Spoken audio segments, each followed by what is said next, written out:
Kutzler YMX uses the Netrodyne two-way camera system in all of our power units. The Netrodyne cameras have more than once exonerated a driver who was perceived to be at fault, as well as saved our Kutzler YMX from paying damages related to an accident. We are already seeing, just in 1 year of Netrodyne, the impact of better safety scores and fewer damages and incidents in our insurance rates.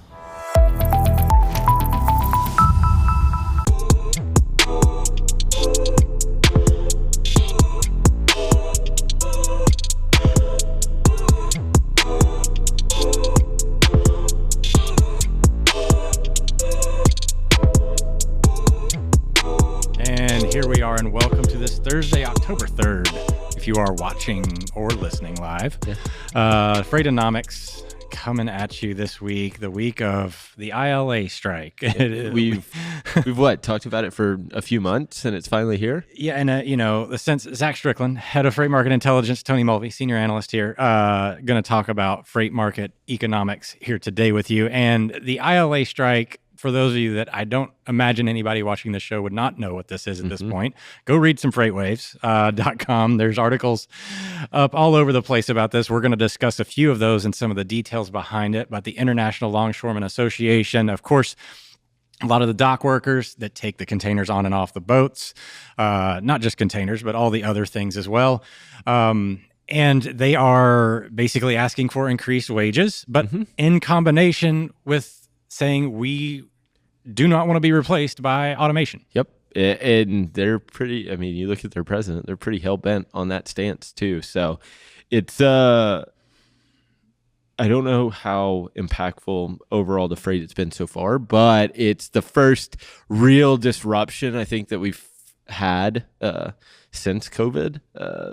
This is the one that I think people were kind of like concerned about, but now that it's here and it's happening, it's a thing. It's actually a larger concern. We've seen we're going to talk about this a little bit later, but the Retail Federation has kind of strongly switched their vocal stance on things here in the recent weeks. So it's kind of like you don't really feel it until it is a problem. 1,000%. But Zach, I think first we need to thank our sponsor, Netrodyne, again. So remove the guesswork from driver management and fleet safety and start predicting your accident reduction cost savings. Netrodyne's AI-enabled video safety platform corrects unsafe driving habits, recognizing and reinforcing great driving. With the Green Zone score, your fleet of engaged drivers will protect your bottom line. Every 50 points earned is a 14% cut to your accident rate. Yeah. So, this week, probably the single most pivotal week of the freight market thus far, and yet it's not really doing a lot initially here. I think there's more emotion in the environment than there is action at this point. Yeah, absolutely. I think our headlines will say that and suggest it, but the data doesn't. And to kind of set the stage on where we're at, Zach, we'll start with the market in 2. If you're ready, in 3, 2, 1. Looking at our outbound tender rejection index to lead things off, we've got a little bit of a notch higher here, but we're still hovering just above that 4.5% threshold, 4.75% today. There is some slight upward movement, which is unseasonal, to say the least. Maybe this is the start of what might be a thing, but I don't know that I really believe that in this situation, and I'm going to explain why in the next few charts. Still a very loose environment. Let's move on to the next chart here, looking at NTIL, so the spot rate excluding fuel costs, because fuel has increased significantly, 22% year over year. So we want to take that out because there's volatility there. That has actually been a deflationary figure on spot rates and truckload costs over the last year that we need to account for. If we put that in there, rates are actually down year over year, but that's largely due to the fuel costs. So NTIL is up year over year. We've got some near-term upward movement. Again, not seasonal. The start of October is not necessarily where we see increasing rejections or spot rates, and the rejection rates there for van and orange. Slight upward movement. The trend line, though, still strongly down. The next few days, we'll know a little bit more because there is some decent spot market activity going on. Not anything breaking any, thresholds or anything like that, but certainly something to monitor. Let's go to the OTVI chart and the next one. So this is why I don't really think that the market has got anything sustainable under it just yet. We've got tender volumes showing downward movement to start the month. Now, there is a reason for this, and the strike is actually providing some downward momentum on demand. If we look at the LOTVI in the next chart, we can see that COTVI and SOTVI are two short haul, local haul freight that's moving less than 250 and 100 miles, sharp downturns to start the month. And it's because short haul volumes, not necessarily capacity wrecking, are on the decline, because that's where a lot of that activity has been this year. 1,000%. I mean, I used this. I was at CSCMP this week in Nashville, and I used this exact chart just to kind of highlight a lot of conversations that I had this week were around, hey, there's just not much freight demand. And then you look at OTVI, and it's been up. Not much freight demand in relation to capacity. Yeah. Yes. It's always supply and demand. Yeah. But I was like, I mean, that's not necessarily entirely true. It's just, where has the demand been? Like, from a transportation provider standpoint, they haven't maybe seen it because they're all looking for that longer haul freight. The long haul freight is what deteriorates the freight market. Yeah. That's what you think about, like a Los Angeles to Chicago load. That takes up 4 days minimum of a solo driver's time. When we're talking about that COTVI there in the yellow that dropped dramatically, which is a lot of that drayage and upstream warehouse movement, and Dr. Rogers comes on and talks about with us, that takes up about a fifth of a driver's day. Yeah.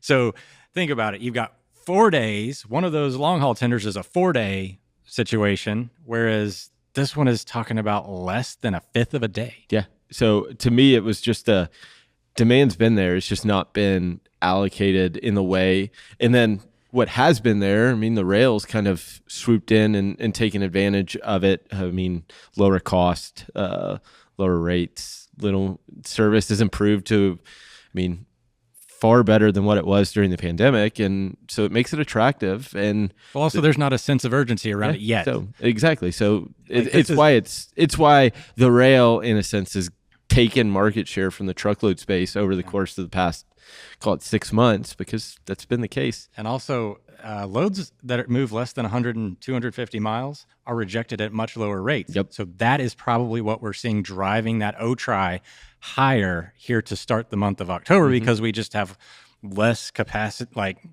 lower rejected freight levels are declining. Yeah. And I mean, that's a hard way to say that. I don't know if that's clear, but just take my word for it, because there's less short haul freight. I do want to show a few maps, Tony, just to kind of give everybody perspective, because most of the people that watch our show are like, what's it doing to freight markets across the country? I want to pull up the WRI map that you're looking at here. This is the weighted rejection index. So basically it's telling you, in combination with volume, relative volume, I should say, what's the most important place where tender rejection rates are increasing this week? What is driving that O-Tri value up the most is probably the simplest way to look at this. Well, Houston and Detroit. Of course, there's a big port in Houston and automotive heavy Detroit up there. You've got a lot of those auto manufacturers up there showing some significant increases. So that's to be expected to an extent. If we're talking about a lot of these eastern ports, that's automotive central. Oh, especially along, call it the Houston up through, I mean, really the southern border all the way up through Detroit and into Canada. I mean, there's manufacturing and assembly plants in Canada that come right back across, right? So, but you look at other, I mean, a lot of this is blue, but it's not like the markets are like, they're not deteriorating one way. They're not either direction, right? Like it's just kind of, even the markets that are affected are fairly stable. Yeah, most of the markets are stable. Like anything in light blue, it's not really a strong situation. Yeah. And there's no dark reds, but there are some reds. It's a mixed bag. You've got some eastern, southeastern stuff down there, but it's nothing is very alarming outside of Detroit. I guess my question to you is, I see Dallas there in that like lighter color red and Houston in dark blue. I mean, do you think this is some carriers move their capacity out of Houston because they knew Dallas, the freight market in Dallas is benefited some from that freight that was coming in through the West Coast port? I would assume that a lot of the carriers were talking to a lot of their customers this week saying, hey, most of these shippers have talked about being prepared for this. Walmart, Amazon, all the retailers have come out and said, oh, we've got resiliency. We're fine. We've built it into our supply chains. Well, there's only so much resiliency you can build in. And there's always something. Craig Fuller, our CEO, has said this on our State of Freight. There's always something that you don't see, that you don't account for. And then there's errors within the processes themselves that create. What do we do all day? Yeah. Anybody that works in a business knows most of your job is putting out the unforeseen fires that you're dealing with. That is bound to happen as long as this strike persists. So I want to pull up the spot rate chart next and just say, look at that blue. Yeah. Now, keep in mind, this is a little exaggeratory. This is not meaning that the market is blowing up. All it's telling us right now is that there's more up than down. Yeah. And a lot of these rate increases are less than 5% overall from a weekly or a 4-day perspective. This is a 4-day chart because we're trying to capture a lot of the near-term movement, but there's more rates going up than down in most of the United States right now. Yeah. Now, it's not a huge amount of increase. The NTIL told us it was marginal at best. And in the context of the last month, rates are still lower than they were to start the month. Yeah, I think. Or to start, I should say, around Labor Day. But this looks like a nervous state of being for freight. I think... Yes, and I think some of the reason, there's that. I think you're starting to see on the spot market side, you're seeing some of these rates on lanes that you wouldn't expect, where they're coming in kind of alignment with contract rates. I just pulled up while we're sitting here, LA to Dallas. I mean, it's a 5-cent difference between spot and contract right now. I mean, they're tighter. That's we were talking like 13, 30 cents earlier this year, and now we're talking 5. So like, that's to me a signal like, okay, the market's more primed for disruption than it has been in quite some time. Yeah. Yeah. And you know, let's talk a little bit about, we got a bunch of stuff to cover today. Yeah. So I want to transition into the newsonomics side of things. Some of this stuff, like people are going to wonder, okay, what is this really doing? What is this impacting? I mean, our media team really does a great job of covering some of this stuff. So I highly recommend checking these articles out, freightwaves.com, to get more details. High level though, this first one, port strike could throttle imports from cars to bananas and vaccines. So among the top 10 U.S. import commodities, 62% of all machinery shipments move through East Coast ports. These are your manufacturing-centric things. Like this is just in time. You've got parts, motor vehicles.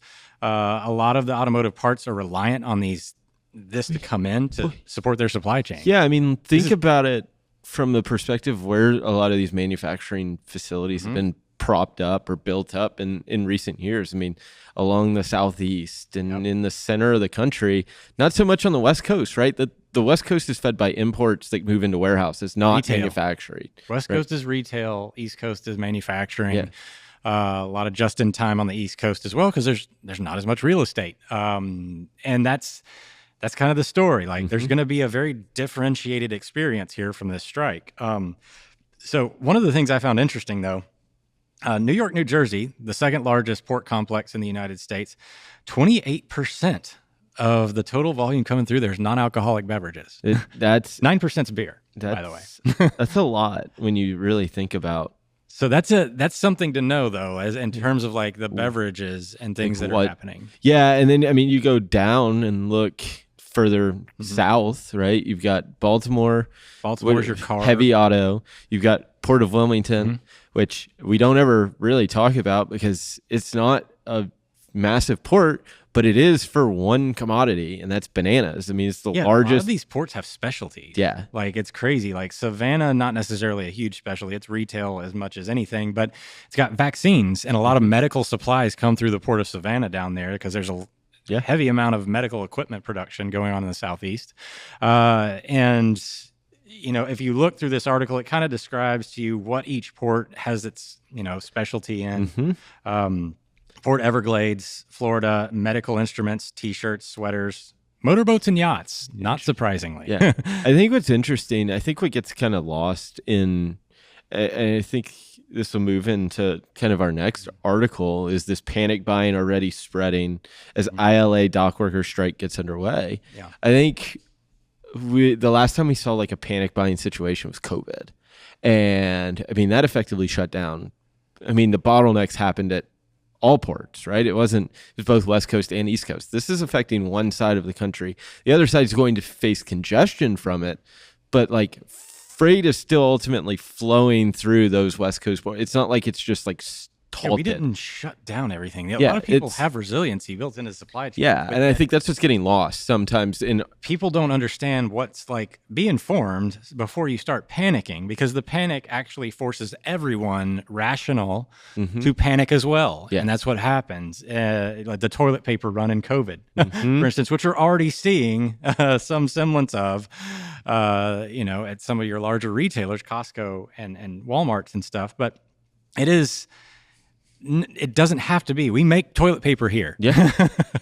There is lumber that comes in from overseas, but we make toilet paper in the United States. Just hang on, guys. Yeah. Again, it's not like everything's shut down. Like, I think that's the part that is so interesting when you look at this. And there's a quote from a post on X. It says, well, the panic buying is in full swing in a little town in South Carolina. Sam's at 8 a.m. out of water. Same at Walmart and grocery stores. Toilet paper is going to be next. But you have to remember that area of the country affected by the hurricane. So it's a combination of a strike generating panic and this hurricane recovery effort that's going on. And I think that's where it creates the challenge in this like pocket of the country, specifically the Southeast. But this is not just a Southeast like phenomenon, this panic buying. Like it's happening everywhere. Yeah. New Jersey, I believe, even had it already. But that's the problem, is once it happens, there's not a lot you can do to stop that train from running. So that article about panic buying already happening, perception is reality. And that's the thing. So anybody involved in freight movements, they're very familiar with this. Yes. It's happened several times now over the past several years. You can talk about supply chain resiliency all you want. Demand happens immediately. Yeah. Supply happens over time. And demand changes. They're probably the single most important to monitor because they are so much more volatile. Yeah. I mean, you've had the chart up here where we've looked at volumes versus, total trucking authorities, just kind of that gauge of demand. It's no different across anything. Demand's been relatively stable. You looked at the OTVI over the last 2 years. We've got a little bit of growth. We're actually flat year over year now. Yeah. But it's not like a dramatic single day shift. Yeah. Which is something that will absolutely have an impact. I don't care how many trucks you have. Yeah. If we had a 10% increase in demand overnight, that would probably have some level of disruption. It's going to stress the market. The slack would eventually fill in. But a lot of the article, of course, talks about the retailers. Walmart specifically has come out and said, hey, we're good. But I think reading about some of the commodities that are involved, I think exports probably the more important side of things when we talk about what to consider. And that's the agriculture, the farmers. So a lot of our economy is based on exports. The East Coast exports a ton of our stuff. We've got red meat, dairy products, raw cotton. So 56% of raw cotton, 36% of red meat, 30% of dairy products, and 6% of soybeans all go through these ports. Containerized exports specifically, that can dramatically influence the economy of a farmer and the agricultural sector. Oh, absolutely. Yeah. Well, and the thing with the farming side is they don't have the area, they have to harvest things at a specific time. They don't have the ways to hold inventory in the same sense you have warehousing space. It's not like that. So it is the stress that it's going to put on those. I think that's why you're getting a lot of the stances that are coming out. It's we need you back to work. But what's interesting is you look at headlines elsewhere. It's from the government perspective, it's a no-win. In the administration, there's no winning in this because you're going to piss off one side or the other. Yeah, and I want to transition a little bit here into the what does this do? So I've got a couple of charts pulled up here as an intermediary. So import volumes, okay, they're not clearing the containers anymore. But guess what? Looking at this chart, the white line you're looking at is customs clearing containers clearing customs.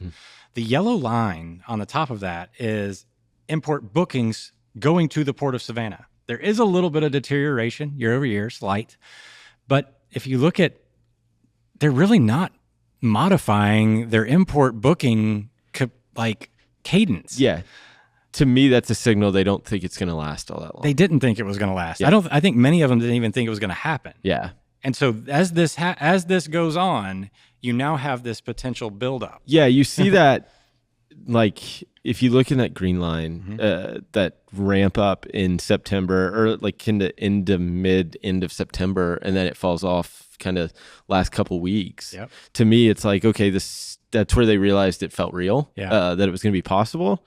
But you also have to factor in transit times. I mean, if you're shipping something that's leaving in the middle of September, it's not going to be here probably till mid-October at the earliest. Well, yeah, I mean, especially on the East Coast, probably closer to early November. Yeah, I mean, and Savannah has some stuff coming from Asia as well. I mean, it's even more dramatic when you look at New York, New Jersey. Yeah, there is still a decent level. I think there's year-over-year growth on the booking side, and a pretty strong deterioration. Obviously, these are 7-day moving averages on the customs clearing. That's why it's not zero. Yeah, but it is an important thing to watch. As long as this goes on, that's only going to mean more congestion around this. I want to pull up the West Coast. The next customs going into the ports of Los Angeles and Long Beach. That's fallen off a little bit here in the last few weeks. These are things that have cleared customs.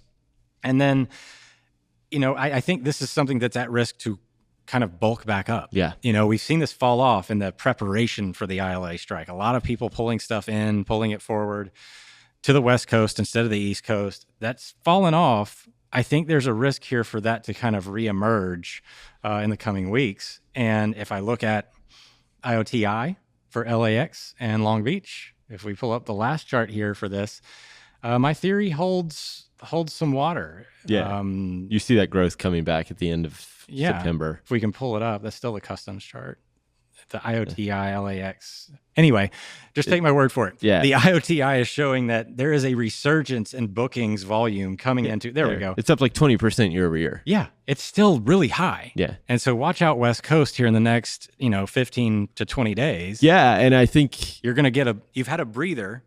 You're going to see this kind of inhale from the port perspective in terms of operating, and then all of a sudden you're going to have this wave of goods coming in again. Yeah, I mean, I know he sat in a session with Dr. Zach Rogers, and I know we're going to try to have him on next week, and he was talking about, like, you start looking kind of mid-October, like you're looking at like the expectation of TEUs coming through. It's like up 60% year over year. Like it is insane.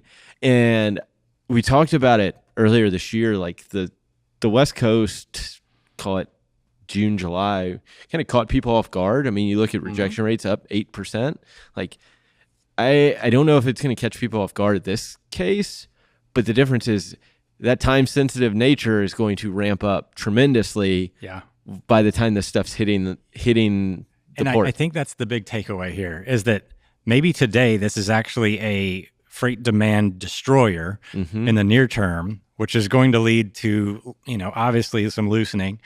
But in the longer term, the longer this goes on, we're going to have some network imbalances really start to show up as carriers prefer the West Coast over the East Coast activity. And that is going to potentially, once the freight does restore, people are going to be out of position during retail peak. And then you have the other factor where it's like the shippers that didn't get their containers or goods out of the port, they're gonna ramp up significantly. Like the Walmart was fine in early October, but are they in mid-November if this goes on for 2 weeks? Now, to kind of transition further into the politics of the situation, which we have to discuss, because this is really what's driving this, is you've got Biden scold ocean carriers for not paying dock workers fair wages. Let's be real here. This is what's fair, like your definition of fair. I mean, I think I've seen some of these wages. I would say they're more than adequate and fair. And as hyperbolic as the union has to be here to get their way, this is a negotiating tactic. These are basic negotiating tactics. They ask for more than they really want, but also this has worked. This strategy of being this hyperbolic, grandstanding negotiator has has succeeded. Yeah, I mean, if they were willing to give, what's funny is you start looking at like what they've been offered. I mean, you're talking 50% wage increases, and they said no, but I'm kind of put off if I'm in another union, to be honest, with kind of the disparity that I see here.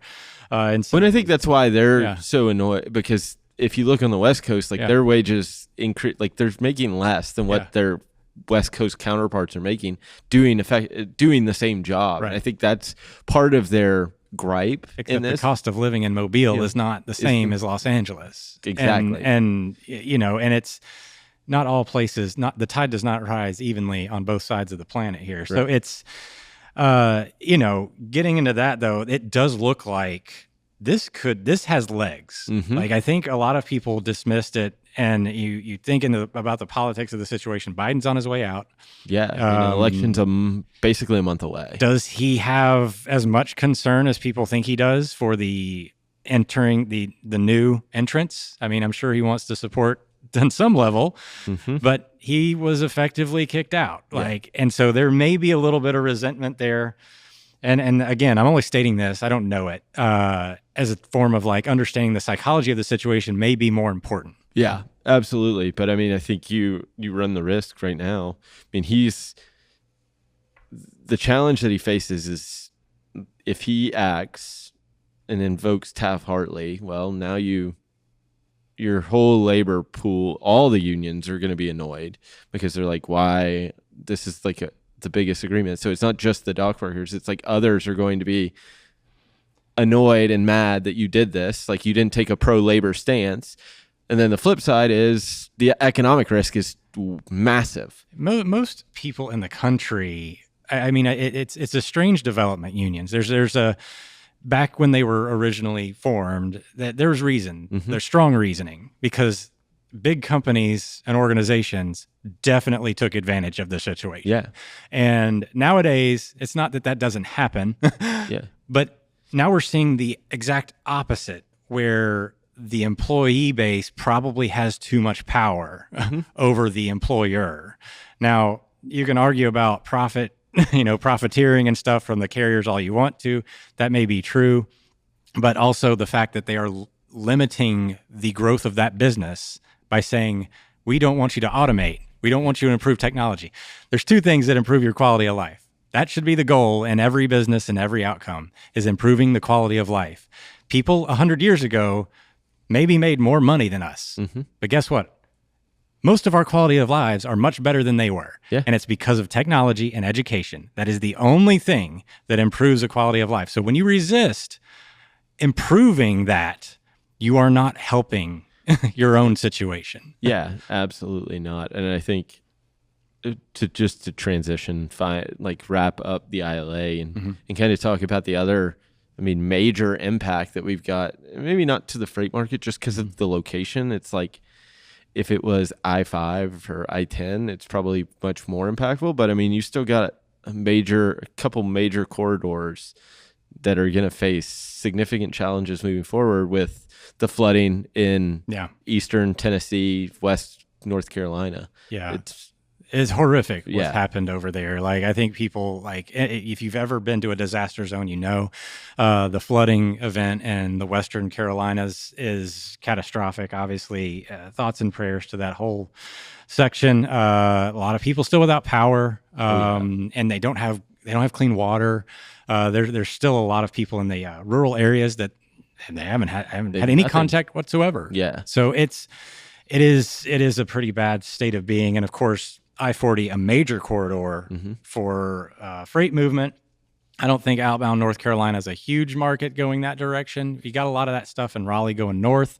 Greensboro, decent size. A lot of that's north and south freight coming in. I-40, though, being shut down is not going to help their situation. No, I think what it does is just add congestion that was going to go through there. Now it adds it in other places. So it just makes traversing that area of the country, that I guess technically almost this area of the country, much more challenging. And it looks like it's going to be that way for quite some time. I saw estimations of at least probably a year for I-40 and about hopeful for 6 months for I-26. So I mean, you're still talking, this is not a quick fix for sure. I mean, it's, we've had a period of time where we didn't have a lot of potential disruption, and now here we are again.